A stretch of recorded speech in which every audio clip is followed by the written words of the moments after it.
Bien, vamos a realizar una práctica con videoedición con la aplicación que estamos utilizando.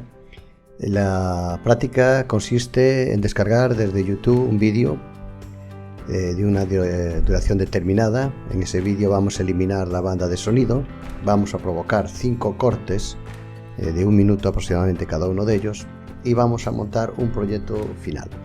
Además vamos a introducir un título a la entrada del vídeo y luego a lo largo del vídeo en una pista superior vamos a introducir más información.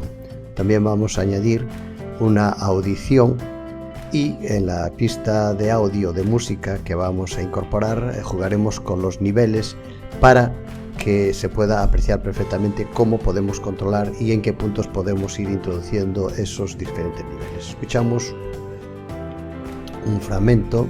Aquí tenemos la reproducción del vídeo y si nos fijamos, cada vez que seleccionamos una parte del vídeo y pulsamos en los controladores para esa pista, aparecen los niveles de vídeo y además los puntos de referencia que podemos insertar en cada una de las partes del vídeo para provocar cambios. Aquí hemos puesto un punto de corte, un fotograma clave de audio y aquí otro fotograma clave. Lo que hemos hecho es disminuir el nivel en decibelios de la banda de audio para que no se superponga con la banda de audición que hemos incorporado. Una vez que terminamos, ponemos 2 puntos más, puntos claves de audio, subimos el nivel al valor inicial y así sucesivamente vamos controlando el nivel de audio de la pista para poder nosotros incorporar y sumar una audición y que se mezclen las dos bandas, repito, controlando el nivel de audio de la banda de salida.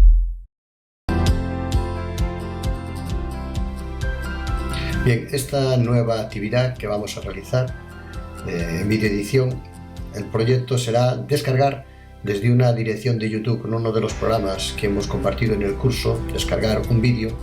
A ese vídeo vamos a eliminarle la banda de sonido. Una vez eliminada la banda de sonido vamos a recortar 5 bloques de 1 minuto cada uno de ellos que formarán el proyecto final. Pondremos además un título a este trabajo donde llevará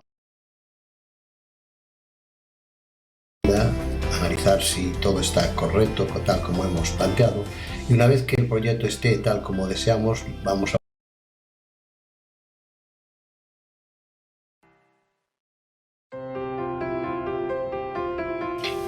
Bien, puede suceder que el proyecto que estamos realizando no coincida con la banda sonora, con la pista de audio que vamos insertando. Bueno, no hay problema ninguno, seguimos añadiendo, podemos añadir diferentes pistas de audio y lo único que tenemos que hacer es, para que no haya ese acoplamiento brusco, damos un fundido de salida y un fundido de entrada y hacemos una transición suave entre una banda y otra banda de sonido.